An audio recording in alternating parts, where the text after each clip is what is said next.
Hey, what's going on, guys, and welcome back to another video. So today we're here with another specialist guide for Battlefield 2042, and I kind of missed Blasco, and because of that I'm here today giving you the specialist guide for Blasco. In these series of videos I give you everything I know about a specific specialist, give you tips and tricks that there is, and I'll be helping you to play a specific specialist to its maximum potential. Except from Blasco, we only have two specialists remaining, and those are Crawford and Liz, and those videos will be dropping in the upcoming days before Battlefield 6 actually comes out. We're gonna get rid of 2042's specialist guides all at once. However, if you guys want to see previous videos, finding your favorite specialist, getting to know how to play it better, you make sure to go down in the description and check the link down there. It'll take you straight to a playlist, and there will be all of the videos that basically exist. And about today's video, guys, without further ado, let's just jump in and see what we have here for Blasco. So about Recon class, Blasco is really a different specialist because everything you basically want for stealth, this specialist will provide. Now, before we talk about anything else, I'm gonna just jump right in to see the specialist gadget and the specialist trait, because these two are very important when defining Blasco. The specialist gadget is called the X6 infiltration device. It's going to jam targeting and spotting tech while highlighting enemy devices. Now I'm going to explain this in details for you, but the specialist trait is called the ambush expert. You cannot trigger motion-based gadgets and you will be disrupting turret targeting. Now from now on, we're going to call the infiltration device simply a jammer, okay, because that's basically what it does. It's some sort of a miracle, this jammer, in the game. Now let's see what it does actually. So first of all, friendlies within 20 meters of the device cannot be spotted by anything. By tugs, by proxy sensors, Boris sentry gun can't shoot them, Pike's EMG scanner can't see them, Casper's drone can't spot them, Rao's passive, Casper's passive, Pike's passive, nothing can basically spot a friendly soldier while they are in the radius of your jammer. So your jammer is, first of all, a very important device for your team. If you deploy it, defending an objective, attacking an objective, doesn't really matter. Wherever there are people, if you deploy that, they will not be spotted. Now, this is the friendly side of everything that this device actually provides. But there are other things that this thing actually does to your enemies. It completely disables enemy minimap, which is very important, by the way, in a Battlefield game. If you have experience with previous Battlefield titles, you probably know how important the minimap is, giving you everything you need, basically, when it comes to information, attacking or defending a site or anything. Also, enemy gadgets will be highlighted for you, so whenever you think that there is some sort of radio beacon, there is whatever device that you're trying to find, you're simply going to just put that jammer down and it's going to highlight it for you if that device is in the radius of your jammer. So it's very important to keep that in mind as well. Even vehicles that are basically within the radius of your device cannot be locked onto. So no matter if someone wants to lock onto it with some sort of soft lamp, no matter if there's an enemy attack helicopter, let's say trying to lock onto your tank or ground vehicle, whatever it is, they won't be able to because that jammer is there and it's going to block everything that tries to lock onto that vehicle. Also, there's one very important thing. When an enemy soldier is actually in the radius of your jammer, despite their minimap just completely going out of the equation, they will somehow feel like they're disrupted, and that feeling kind of makes glitches and stuff on their screen, which, like it or not, will help you have some distracted enemies. Because if your enemies are, lower level players, they definitely will be distracted by all the glitches and, all of a sudden their minimap is gone and those kind of stuff. So there is some sort of mind game that this device actually plays on your enemies, and it will distract them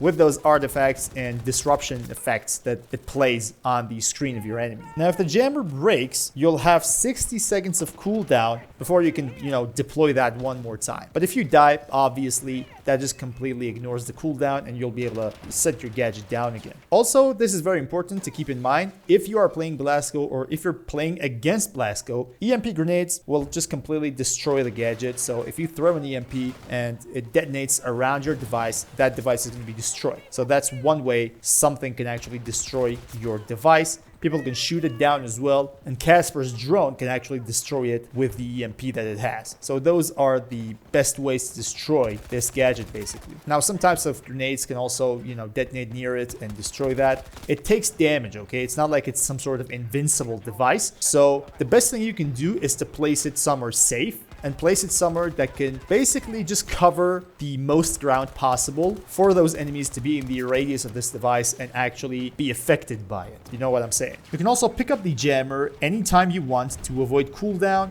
and you can only deploy one gadget at a time. Meaning that if you've deployed this jammer once 2 minutes ago, and if you deploy another one right now, the one that you've deployed before will be destroyed. So only one at a time. So that's about the gadget, what it does, how it works, but we're going to get back to it. There are some tips about the gadget as well that I'm going to give you. However, the ambush expert specialist trait is also very important when it comes to Blasco. It's very important when it comes to stealth in general. So let's talk about this one. The ambush expert actually gives you some sort of invincibility to triggering motion-based gadgets. Now, what those motion-based gadgets are tugs. You guys probably know what tugs is. Proxy sensor, Boris's sentry gun. Basically, no motion-based device will ever spot you. However, there's one exception here, and that is the Ranger, the robot dog that you see some people have with them. That can actually start firing at you, so, you know, that Ranger is some sort of exception here. Anything else will not be able to spot you. So if there's a tugs around you, if there's proxy sensor around you, if there's a Boris sentry gun around you, doesn't really matter. They will not be able to detect you, and you will not be showing on the minimap. Also, there's one very important thing about this jammer that you have to know. The jammer works through walls, so you don't have to worry about, you know, deploying it near some wall or something. Sometimes even deploying it near a wall will guarantee you that it's closer to enemy front line. Putting it down near a wall gives it safety. So don't worry about it. It works through walls, and you don't actually have to worry about that. It's also perfect for attacking or defending a site in Conquest,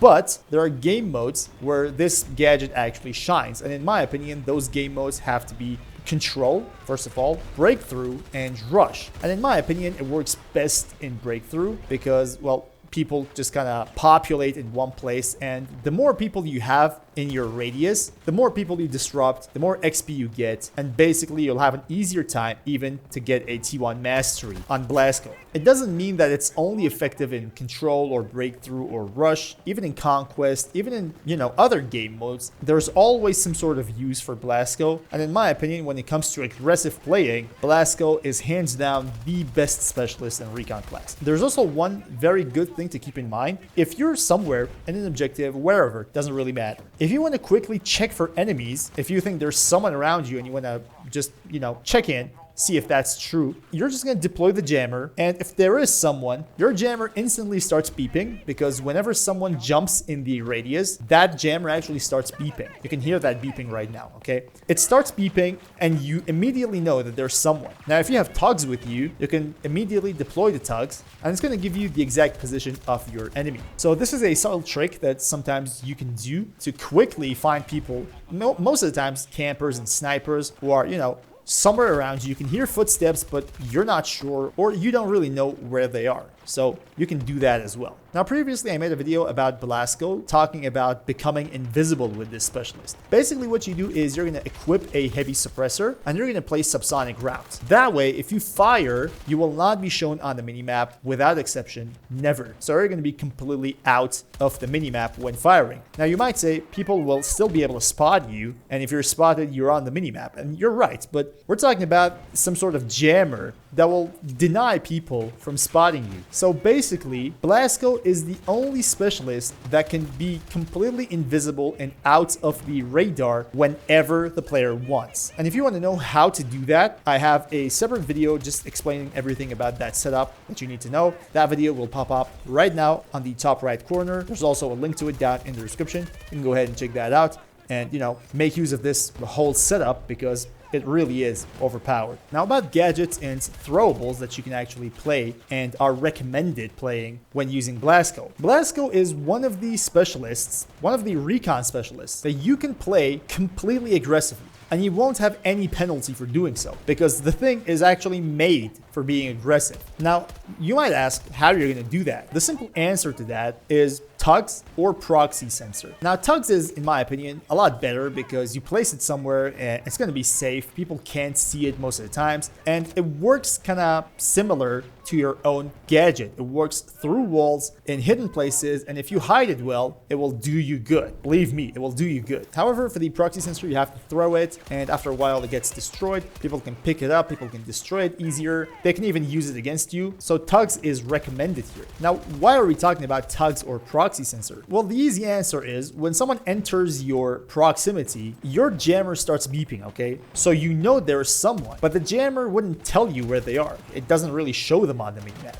So you need some sort of motion sensor to see where your enemy is. Simple as that. Now, if you're unlucky and your enemy is playing Blasco, no motion sensor will be able to help you locate them, but it's unlikely to come across someone playing Blasco among all of these specialists, right? As soon as you deploy your Tugs or your Proxy Sensor, you will know where they are, and they have basically no idea where you are because you're most likely in the proxy of your own jammer, and your own jammer wouldn't let people spot you. They wouldn't even be able to tell where you're waiting for them. They can basically ambush them, finish them off. And even if you're not doing that, there might be teammates around you that will do it for you. So to be honest, first of all, Blasco can be played really aggressively. You can be a complete lone wolf with Blasco, but the more important thing is Blasco's gadget is very important for your team if you deploy it in the right place and the right time, defending or attacking an objective most of the times. So by playing it, you're gonna really help the team as well. And one thing's very important for people that are playing 2042 right now, and that's leveling up your free battle pass that will give you Battlefield 6 rewards, okay? You're gonna need XP, and that is exactly what Blasco gives you. By playing Blasco, you will be able to get so many spot assists, so many disruption assists, and those will all give you XP, especially on smaller maps and on modes like Breakthrough or Rush. You will just completely be an XP god, and it's going to be really easier for you to level up that battle pass. So if you're struggling to do so, I suggest giving Blasco a shot, mastering that jammer, and I'm pretty sure it's going to be very easier for you leveling up that battle pass. Hope you guys enjoyed this video, and hope this video was somewhat informative. You make sure to go down in the comment section, let me know what you think about Blasco. Let me know if you think I've missed a point, or if there's something you know by experience. Do make sure to comment down below so other people, the ones that are just starting to play 2042, can actually use your experience and get going faster. So thank you all guys for doing that, and thank you for watching. Until next time guys, stay cool.